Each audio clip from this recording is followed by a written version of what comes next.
तो आज हम इस वीडियो में क्या म्यूचुअल फंड सही है इसके बारे में बात करेंगे। तो स्वागत है आपका आज की इस वीडियो में। तो जैसा कि हम जानते हैं कि हर जगह हर कोई, मैं भी अपनी वीडियोस में बोलता रहता हूँ म्यूचुअल फंड सही है, तो आप म्यूचुअल फंड में इन्वेस्ट कीजिए। ये आपने बहुत जगह सुना होगा। तो क्या सही में म्यूचुअल फंड सही है? तो आज हम कुछ डाटा से, कुछ नंबर से पता करेंगे कि म्यूचुअल फंड में रिस्क वगैरह क्या है और सही है तो कैसे सही है म्यूचुअल फंड, एंड इसमें रिस्क क्या क्या इन्वॉल्व है, क्या रिस्क है। जैसे लोग बोलते हैं कि मार्केट क्रैश हो जाएगा तो उसमें अब पैसा डूब जाएगा, एक वो रिस्क होता है। और भी कई प्रकार के लोग रिस्क की बात करते हैं कि अगर मार्केट क्रैश हो गया, मार्केट गिर गया, शेयर बाजार नहीं चला गया, तो उस रिस्क में हमारा क्या होगा, हमारे पैसे का क्या होगा। तो उसी बारे में बात करेंगे कि म्यूचुअल फंड में रिस्क क्या है। और ये लिए वीडियो शुरू करते हैं, लेकिन उससे पहले अगर आप मेरे चैनल पे नए हैं तो प्लीज़ चैनल को सब्सक्राइब कीजिए, लाइक कीजिए एंड शेयर कीजिए। और वीडियोस को, अगर आपको वीडियोस अच्छी लग रही हो तो प्लीज़ वीडियोस को आगे भी शेयर कीजिए। तो चलिए शुरुआत करते हैं वीडियो की। ये एक डाटा है मेरे पास, ये एक डाटा है, ये निफ्टी का डाटा है। ठीक है, ये एक निफ्टी का डाटा है मेरे पास 1995 से। तो निफ्टी क्योंकि हमारा एक ब्रॉडर इंडेक्स है, मेजर इंडेक्स है इंडिया का, और इसी को हम बेंचमार्क, ज़्यादा म्यूचुअल फंड्स का बेंचमार्क ये भी होता है लार्ज कैप की कोई म्यूचुअल फंड्स का। तो आज हम इसके ऊपर बात करेंगे कि इसने कैसे परफॉर्मेंस दिया है, इसने कैसे परफॉर्म किया है पिछले 20-25-26 सालों में। तो इसी के मुकाबले, इसी से हमें पता चल जाएगा कि म्यूचुअल फंड्स कैसे रिस्की हैं, क्या रिस्क है, क्या रिस्क नहीं है। क्योंकि लोग बोलते हैं कि म्यूचुअल फंड में लगाने से अगर बाजार डूब गया, बाजार में पैसा डूब गया, अगर बाजार क्रैश हो गया तो हमारा म्यूचुअल फंड लॉस हो जाएगा। तो इसी डाटा से हम देखेंगे, इसी डाटा की वजह से, कि अगर बाजार 50% तक भी अगर टूट जाता है शेयर बाजार, तो म्यूचुअल फंड में क्या असर होता है। तो चलिए शुरू करते हैं। ये डाटा है, ये 1995 से डाटा है मेरे पास, ये 95 से डाटा है मेरे पास। ठीक है, 95 से लेके 3 नवंबर 2021 तक का डाटा है। ये डाटा मैं हर साल अपडेट करता हूँ नवंबर के महीने में, नवंबर से डाटा अपडेट कर रखा है। अब 2022 नवंबर में भी मैं डाटा अपडेट करूँगा। तो ये उस टाइम पे निफ्टी की वैल्यू 1000 बेसिस पॉइंट थी और ये 0 ईयर्स था। ये साल का कॉलम है, तो ये ऑलमोस्ट 26 साल का डाटा है। इस साल 27 साल हो जाएंगे, ये 26 साल का डाटा है। तो ये रिटर्न है, कंपाउंड रिटर्न है, कंपाउंडिंग रिटर्न है ये CAGR। ठीक है, और ये रोलिंग रिटर्न है। रोलिंग मतलब कि अगर कोई व्यक्ति 1 साल, 3 साल, 5 साल, 8 साल, 10 साल के लिए अगर निवेश करता है मार्केट में, तो उसको कैसा रिटर्न मिला है, उसको कैसी उसको परफॉर्मेंस हुई है उसके फंड्स की, या उसको मार्केट में कैसे रिवॉर्ड दिए गए, तो इस पे फोकस करके उसको देखेंगे कि हमें कैसे रिटर्न मिलेगा। ठीक है, तो देखते हैं, किसी व्यक्ति ने 95 में अगर इन्वेस्ट किया होता, 95 में किसी ने अगर 1 लाख रुपये इन्वेस्ट किया होता, तो 96 में उसका 1 लाख का 10,000 रुपये गायब, क्योंकि मार्केट 10% टूटा था। अगर कोई 1 साल के लिए लगाया होता, ठीक है, तो अगर कोई 3 साल के लिए आया होता तो उसको 17% का, 18% का नुकसान हो रहा होता, क्योंकि मार्केट नीचे आ गई थी। ठीक है, तो पहले 1 साल वाले पे देखते हैं, 1 साल में क्या क्या हुआ है। तो इस साल में 11% का लॉस, 21% का प्रॉफिट, 25% का लॉस, 60% का प्रॉफिट, 6% लॉस, 20% लॉस, 4% का लॉस, फिर 66% का प्रॉफिट, फिर 14% का प्रॉफिट, फिर ये 57% का प्रॉफिट, 55% का प्रॉफिट। अब ये देखिए, ये लॉस 48% का लॉस है इसके अंदर। ठीक है, ये 2008 का समय है, तब प्राइम क्राइसिस हुआ था, लेमन क्रैश कोलैप्स किया था यूएस में। तो देखिए उस टाइम पे 50% तक मार्केट टूटी थी। ठीक है, नवंबर में 50% थी, लेकिन 60% तक भी टूटी थी बीच में, अगस्त सितंबर के आसपास। लेकिन ये 50% का डाटा है मेरे पास। 50% मतलब अगर आपने 2007 में अगर 1 लाख रुपये लगाया होता, तो 2008 में वो सीधा 1 लाख का 50,000 रह गया होता। तो लोग इसी बात को बोलते हैं कि म्यूचुअल फंड तो रिस्क हो जाता है, 1 लाख लगाया था 50,000 रह गया, या अगर किसी ने यहाँ पे लगाया होता तो 25 रुपये चले गए, 2500 रुपये का, 1 लाख का 25,000 चला गया। तो ठीक है, लोग इसकी बात करते हैं कि नेगेटिव रिटर्न मिला, उनको लॉस हुआ है। लेकिन उससे पहले आप देखो, 31%, 66%, 57%, 55% का प्रॉफिट भी तो हुआ है। तो इसकी बात तो कोई नहीं करता ज़्यादा। जो रूमर्स फैलाते हैं, जो म्यूचुअल फंड को गलत कहलाते हैं अपने फ़ायदे के लिए, तो वो तो इसकी बात कोई नहीं करता है। ठीक है, चलो ये तो पहले की बात हो गई। अगर 48% मार्केट गिरी थी 2008 में, तो 2009, ये 2009 का कॉलम है, 9 में तो 50% ऊपर तो थी मार्केट। अगर मार्केट नीचे आई तो अगले साल ऊपर आ गई, और उससे अगले साल तो और 35% ऊपर थी, 35% ऊपर थी। तो लॉस क्या हुआ इसमें? हाँ, अगर जो लोगों की बात मान के या डर के मार के निकल गया, अगर उसने सेल कर दिया, तब तो उसका लॉस हुआ, क्योंकि वो लॉन्ग टर्म के लिए आया था, मान लो 20 साल के लिए आया था। ठीक है, लेकिन वो 4-5 साल में, 2-3 साल में उसको अगर लॉस दिख गया, तो 2-3 साल में अगर सेल करके निकल जाएगा तो उसको लॉस होगा। तो आपको क्या करना है, अगर ऐसे समय आता है मार्केट के अंदर, और समय आएगा, आगे भी आएगा, पिछले में भी आया है, तो ऐसे समय आते हैं।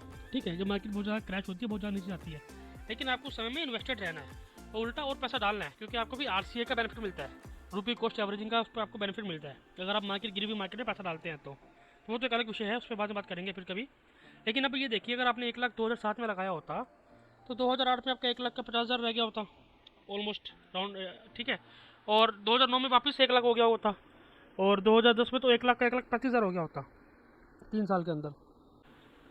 ठीक है, तो यही सब डाटा होता है, ये सब डाटा देखना पड़ता है आपको कि अब डाटा पे देख के यकीन किया कीजिए, लोगों की बात ना सुन के। डाटा ये है, और ये इंडेक्स के डाटा है, मैंने एनएससी की वेबसाइट से ही डाउनलोड किया है डाटा, और आप भी कर सकते हैं चाहे तो। उसके बाद देखिए ये 8% का प्रॉफिट है, यहाँ रिटर्न दिया है, 10% रिटर्न दिया है, या 31% रिटर्न दिया है इसने, 23% रिटर्न दिया है। अब ये देखिए 2020 में कोरोना क्रैश हुआ था, ठीक है, कोरोना में मार्केट डूबा था मार्च में, तो उस साल सिर्फ 1% डाउन था मार्केट, इतना बड़ा फॉल होने के बाद भी। और 2021 में 50% का प्रॉफिट दिया है इसने, प्रॉफिट मतलब 50% का रिटर्न दिया है इसने। ठीक है, तो ये 1 साल का था। 1 साल में आप देखिए हमने 26 पीरियड है, टोटल 26 साल का डाटा है। 26 में से 9 बार ऐसा हुआ है कि उसको, अगर कोई बंदा, कोई व्यक्ति अगर 26 बार उसको बाय सेल किया है निफ्टी के अंदर, तो देखा क्या है कि 9 बार उसको लॉस हुआ है, 17 बार उसका प्रॉफिट हुआ है, और उसका एवरेज जो रिटर्न हुआ है वो 15.63% है। ये एवरेज है, ठीक है, ये एवरेज रिटर्न है, नॉर्मल एवरेज नहीं कहते हैं, सिंपल एवरेज रिटर्न है ये। ठीक है, और इसकी जो प्रोबेबिलिटी रेट है इसका वो 65% है, 65% उसका पॉजिटिविटी रेट है, सक्सेस रेट है उसका। ठीक है, अगर हमको 3 साल का देखते हैं, अगर 3 साल के लिए आता है, 3 साल में देखिए 18% का लॉस पहले साल में, ठीक है, फिर 50% का प्रॉफिट, 14% का प्रॉफिट, 21% का प्रॉफिट, 27% का लॉस, अभी देखिए 222% का प्रॉफिट, 151% का प्रॉफिट। तो ये ऐसे रिटर्न मिलते हैं इसके अंदर। बस इसके लिए आपको एक ही काम करना होता है कि आपको लॉन्ग टर्म के लिए होल्ड करना होता है। अभी 3 साल के लिए अगर कोई व्यक्ति आता है, तो देखा गया है 26 साल में टोटल 24 पीरियड होते हैं, जो बाय सेल किया होगा उसने, तो उसके अंदर 2 बार उसको लॉस हुआ है, 22 बार उसको प्रॉफिट हुआ, 22 बार उसको प्रॉफिट हुआ है।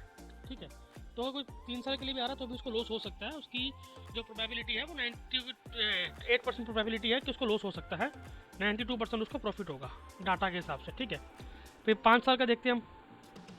5 साल के अंदर ये देखिए 5 साल के अंदर ये उसको 1 बार और 2 बार नेगेटिव रिटर्न मिला है, क्योंकि देखिए माइनस में, रेड में है, तो नेगेटिव रिटर्न मिला है।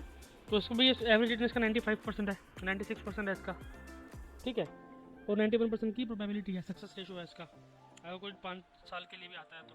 लेकिन अब ये देखिए 8 साल का, अगर कोई व्यक्ति 8 साल के लिए इन्वेस्ट मिनिमम आता है इक्विटी में, 8 साल के लिए इन्वेस्ट करने के लिए आता है, तो उसको कभी भी नेगेटिव रिटर्न नहीं मिला है, हमेशा पॉजिटिव रिटर्न मिला है। और एवरेज रिटर्न देखिए, अगर कोई 95 से इन्वेस्टेड है, तो कोई यहाँ से इन्वेस्टेड है अभी तक, तो उसको एवरेज में हर साल इतना रिटर्न मिला ही मिला है, 189% उसको हर साल एवरेज मिला है। एवरेज रिटर्न जो एवरेज सिंपल एवरेज का रिटर्न है ये, वही कैसे है देखिए, आपको किसी में साल 60% का मिला है, किसी साल 106% मिला है, ये 350%, 500%, 210%, 118% ये रिटर्न मिला है ये। ठीक है, ये 10 साल 8 साल का। और कोई अगर 10 साल के लिए आता है, तो 10 साल में देखिए, 10 साल में भी ऐसा कोई भी एक पीरियड नहीं है कि जहाँ पे आपको नेगेटिव रिटर्न मिला हो, हमेशा आपको पॉजिटिव रिटर्न मिला अगर आप एटलीस्ट 10 साल के लिए मार्केट में इन्वेस्ट करने के लिए आते हैं तो।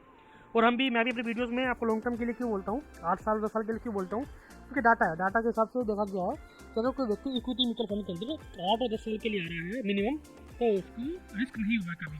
5 साल के लिए भी आते हैं लोग, 5 साल में भी रिस्क नहीं होता, लेकिन 92% रिस्क नहीं है। ठीक है, तो लॉस नहीं होगा।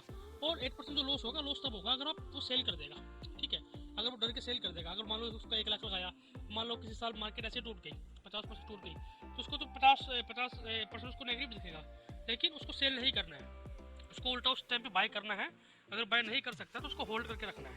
कि देखिए, अगर ये 1 साल में मार्केट गिरी थी, तो नेक्स्ट ईयर ही मार्केट ऊपर आ गई थी। 2009 के अंदर ही मार्केट 50% ऊपर थी, आप ये देख सकते हैं डाटा के हिसाब से। अभी मैं आपको चार्ट पे भी जाकर डाटा दिखाता हूँ, उस पर भी आप देख सकते हैं, सेम आप डाटा, वो ट्रेडिंग व्यू का चार्ट का डाटा है। अगर एक साल में मार्केट अगर इतनी नीचे आई है, तो अगले साल मार्केट रिकवर भी की है, तो आप ये डर अपने मन से निकाल दीजिए, अगर मार्केट गिर गया तो मेरा पैसा डूब जाएगा। ठीक है, मार्केट गिरेगा, लेकिन मार्केट रिकवर भी करता है। हमारे पास 26 साल का डाटा है, अभी 27 साल हो जाएंगे मेरे डाटा को। ठीक है, 27 साल में मार्केट बहुत बार गिरा है और बहुत बार ऊपर आया है। ऐसा कभी नहीं हुआ कि मार्केट गिर गया और कभी ऊपर ही नहीं आया, ऐसा कभी नहीं हुआ, ना आगे कभी होगा। ठीक है, बहुत ही एक्सट्रीम कंडीशन कुछ हो जाए, जो मतलब कंट्री एकदम कोलैप्स कर दे, कुछ हो जाए, वो ऐसा इम्पॉसिबल है, इंडिया में तो कभी नहीं होगा। ठीक है, लेकिन इंडिया में ऐसा नहीं होगा, हमारी इकोनॉमी बहुत स्ट्रॉन्ग है और हमारा देश भी बहुत अच्छी स्थिति में है, तो ऐसा हमारे साथ तो कभी नहीं होगा। तो आप ये देखिए, अगर मार्केट अगर रिस्क है, लोग बोलते हैं म्यूचुअल फंड में रिस्क है, पैसा डूब जाएगा, तो डाटा पे देख के यकीन कीजिए। ठीक है, रिस्क है, मार्केट क्रैश होगा, टूटेगा, लेकिन मार्केट रिकवर भी करेगा। ठीक है, अगर आप ये देखिए, जैसे मैं डाटा की बार बात कर रहा हूँ, 58% टूटा, फिर नेक्स्ट ईयर 49%, फिर 35%, मतलब आपको प्लस में 3 साल के अंदर 35% का रिटर्न आ गया। 35% आपको रिटर्न आ गया 3 साल के अंदर ही। तो इसीलिए हम कहते हैं कि लॉन्ग टर्म के लिए म्यूचुअल फंड के अंदर इन्वेस्ट करो। लॉन्ग टर्म में कोई रिस्क नहीं होता, और शॉर्ट टर्म में भी देखिए रिस्क नहीं होता है। अगर जो शॉर्ट टर्म की रिस्क होती है उसमें भी नहीं होता। तो अगर मान लिया आप 6 महीने, 1 साल, 2 साल के लिए आ रहे हैं तो म्यूचुअल फंड सही है तब भी, लेकिन आपके लिए इक्विटी म्यूचुअल फंड सही नहीं है। आप इक्विटी में मत जाइए, आप डेट में जा सकते हैं। डेट में गवर्नमेंट सिक्योरिटी, गिल्ड फंड में अंदर जा सकते हैं, लेकिन वहाँ पे क्या आपको रिटर्न कम होगा। रिटर्न कम होगा क्योंकि वहाँ पे रिस्क नहीं है, रिस्क भी कम है। इसलिए अगर हम इसमें म्यूचुअल फंड में मेन सबसे मेन कहानी होती है, ये होती है सबसे ज़्यादा मेन काम होता है रिस्क मैनेज करना। अगर आपको अपना रिस्क मैनेज करना आता है तो म्यूचुअल फंड में बहुत पैसा कमाओगे, ठीक है, क्योंकि टाइम ड्यूरेशन के हिसाब से कोई रिस्क मैनेज करना पड़ता है। अगर आपका मतलब टाइम ड्यूरेशन, या अगर आप 3 साल के लिए मार्केट में आ रहे हो और आप स्मॉल कैप में लगा रहे हो, तब तो कोई फ़ायदा नहीं है आपका। हो सकता है आपको लॉस हो जाए 3 साल के अंदर, फिर तो मार्केट को बुला भला कहोगे, कि म्यूचुअल फंड को बुला भला कहोगे कि मुझे इसमें लॉस हो गया, ये हो गया। क्योंकि लॉस क्यों हुआ? क्योंकि आपने अच्छा फंड सेलेक्ट नहीं किया, अच्छी कैटेगरी आपने सेलेक्ट नहीं करी, इसलिए आपका लॉस हो गया। अगर आप किसी एडवाइजर के साथ में या आप खुद पढ़ के एकदम अच्छे से रिसर्च करके इन्वेस्ट करते हैं तो आपको लॉस नहीं होता। क्योंकि अगर आप 3 साल से 2 साल के लिए आ रहे हो तब तो डेट फंड में जाना चाहिए आपको। अगर 2-3 महीने, 6 महीने के लिए आ रहे हो तो आपके लिए लिक्विड फंड है, शॉर्ट ड्यूरेशन फंड जो होते हैं उसके अंदर जाना चाहिए। और आप 3 से 5 साल के लिए आ रहे हो तो हाइब्रिड फंड्स के अंदर जाना चाहिए।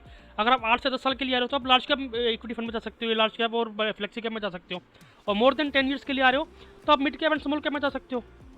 तो ऐसे सब कैटेगरीज होती हैं, आपको उसके हिसाब से आपको अपना एक प्रोफाइल बना के आपको रिस्क मैनेज करके इन्वेस्ट करना होता है। कि म्यूचुअल फंड में वही मार्केट में वो चीज़ होती है कि आपको अगर आपने रिस्क मैनेज कर लिया अच्छे से तो पैसा आपका बहुत बनेगा, ठीक है। बाकी मैं आपको एक और चार्ट दिखाता हूँ कि ये चार्ट आपको एक और दिखाता हूँ मैं इसका ट्रेडिंग व्यू का चार्ट। देखिए ये चार्ट है, इसके अंदर भी हम देखते हैं ये 91 से डाटा है, ठीक है। ये 91 से डाटा है हमारे पास। एक मिनट, ये देखिए ये 2002-2003 में मार्केट क्रैश हुआ था। ये मार्केट 50% टूटा था इस टाइम पे भी, लेकिन मार्केट टूटा, लेकिन फिर से मार्केट देखिए ऊपर गया, कितना ऊपर गया यहाँ से ऊपर गया। फिर ये 2008 का टाइम है, मार्केट एकदम नीचे गिरा, 2-3 महीने के अंदर नीचे गिरा, फिर वापस ऊपर गया, फिर नीचे गिरा, फिर ऊपर गया, फिर नीचे गिरा, फिर ऊपर गया। ये भी कोविड वाला है 2020 का, फिर नीचे आया है यहाँ से, फिर लेकिन ऊपर गया है। क्योंकि मार्केट को लॉन्ग टर्म में ऊपर ही जाना है, वो शॉर्ट टर्म में वोलेटिलिटी के हिसाब से ऊपर नीचे करेगा ही करेगा, वो मार्केट का नेचर है, वो ऊपर नीचे जाएगा ही जाएगा। आपको म्यूचुअल फंड्स में फिक्स रिटर्न नहीं मिलेगा, किसी साल आपको नेगेटिव रिटर्न मिल सकता है, किसी साल आपको 100% रिटर्न मिल सकता है, जैसे कि हमने इसमें देखा। अब ये देखिए आप, किसी साल आपको नेगेटिव रिटर्न मिल रहा है, किसी साल आपको पॉजिटिव 66% का रिटर्न मिल रहा है, 84% का रिटर्न मिल रहा है आपको। ये देखिए 94% रिटर्न मिल रहा है। तो ये फिक्स रिटर्न नहीं होता म्यूचुअल फंड के अंदर, लेकिन आप एवरेज देखोगे लॉन्ग टर्म के, अगर आप एवरेज करोगे तो वो आराम से आपका 13 से 15% के बीच में आता है म्यूचुअल फंड का रिटर्न का एवरेज। तो हम वही मान के चलते हैं, ठीक है।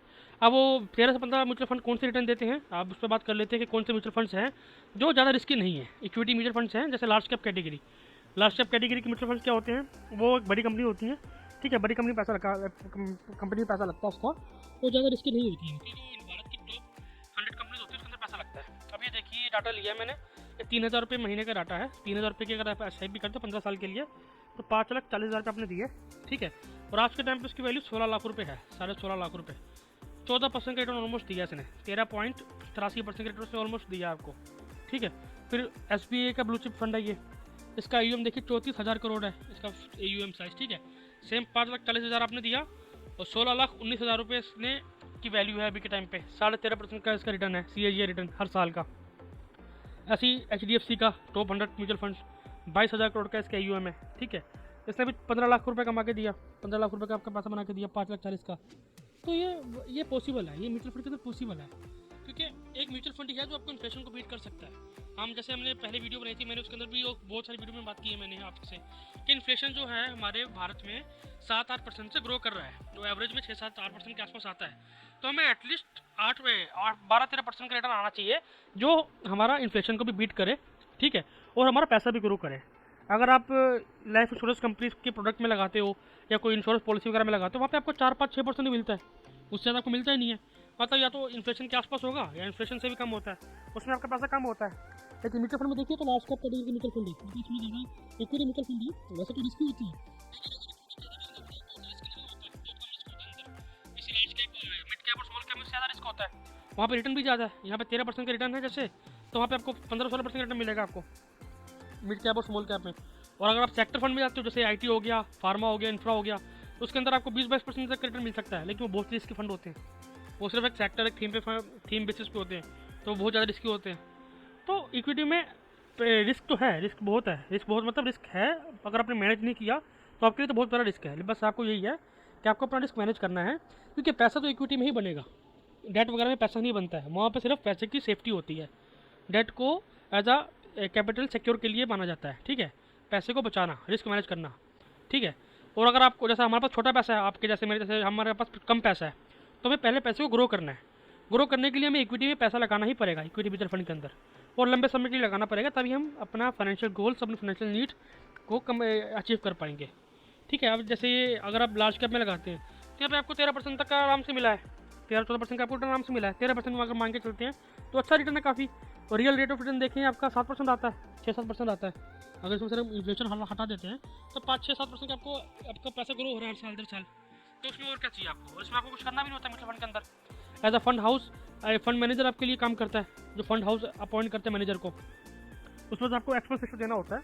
ये जो एक्सपेंस रेशो है, अब ये देखिए आप टॉप के जो म्यूचुअल फंड है, जो टॉप की बड़ी बड़ी कंपनीज है, उनका एक्सपेंस रेशो भी कम है, लेस देन 2% ही।